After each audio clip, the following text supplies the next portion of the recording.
Good evening, everyone. It is March 14th, 2023, Tuesday. It is 10:44 in the evening. Okay, this is part 7 of the Brothers Karamazov. The introduction. The Brothers Karamazov is, among many other things, a novel about the word in all senses, from the incarnate Word of God to the emptiest banality.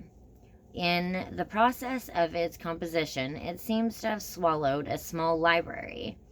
It is full of quotations, imitations, allusions. Its characters are not only speakers, most of them are also writers. They write letters, articles, poems, pamphlets, tracts, memoirs, suicide notes. They perform, make speeches, tell jokes, they preach and confess. Words addressed, received, remembered, forgotten, carry an enormous weight in a novel and have an incalculable effect. Words form an element between matter and spirit in which people live and move each other. Words spoken at one point are repeated later by other speakers as recollections or unconscious echoes. The voice of the elder Zosima's long-dead brother comes back in the elder's last conversation.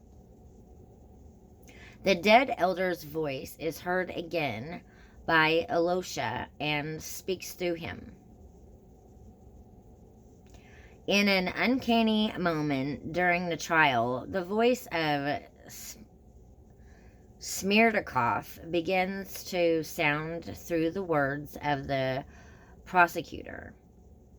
Ivan's voice echoes in Liza oh my goodness. One of these days I'm going to be able to pronounce these words. Kukulakovit. I am so sorry if I am butchering these names. I know I am. Radkins in Quilla Krasotkin. The tones of Fyodor Pavlovich are heard again from the devil in Ivan's nightmare. In a curious doubling, words similar to the elder Zosima's begin to come out of the attorney Fedchikolovich, but devoid of meaning. The living element of speech is a counterpart of Zosima's assertion that each of us is guilty before all and for all. The word that speaks, the person says more than the person knows. It can only be heard by others.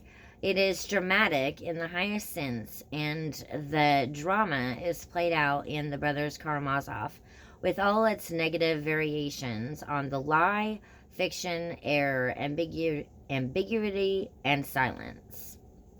The community of speech is simultaneous. The words of the dead are heard by the living. The words of the past are heard in the present. The word bears within itself not only the possibility of the lie, but also the possibility of memory. And much emphasis is placed on what a person is given to remember. Remembrance is the central theme of the elder Zosima's talks and homilies, which were written down from memory by Alosha Karamazov. The author asserts that Alosha is the hero of the novel. Many commentators have disagreed with him, as he suspected they might. They find Alosha pale and unrealized as a character, too slight to bear the weight of the positive message Dostoevsky wanted him to carry. But why, I wonder? Would he give such such a message to a young man of 20 who hardly has an original idea in his head? Alyosha seems little more than a reactor to events. His opinions and judgments consist almost entirely of things others have just said to him, and are quite often wrong or absurdly out of place when he utters them. Dostoevsky obviously knew this. His critics, who expected something else, overlooked the delicacy with which he allows us to laugh at his hero.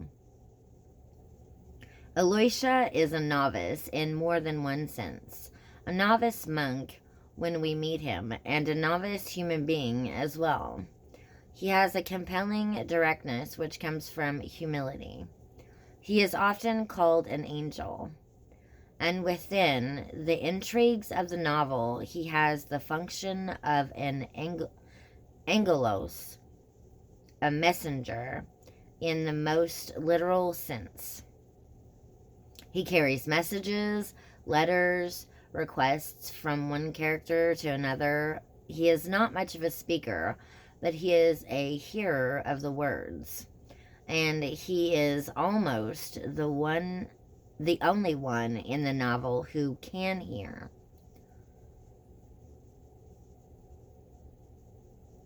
That is his great gift. The word can come to life in him. Alyosha is saved at his darkest moment by his memory of the elder Zosima's voice, as Zosima was saved by the memory of his brother's voice. At the end of the novel, in his speech at the stone, Alyosha hopes to pass this saving word on to schoolboys. Memory is the motive of this final episode, which starts from Alyosha's sudden recollection of his talk with Captain Snegiryov and ends by evoking the prayer of memory eternal for the dead boy, Alyosha. It is Alyosha's first homely, earnest, and unoriginal, but counterpointed by a gentle comedy of style that lifts it into a new light.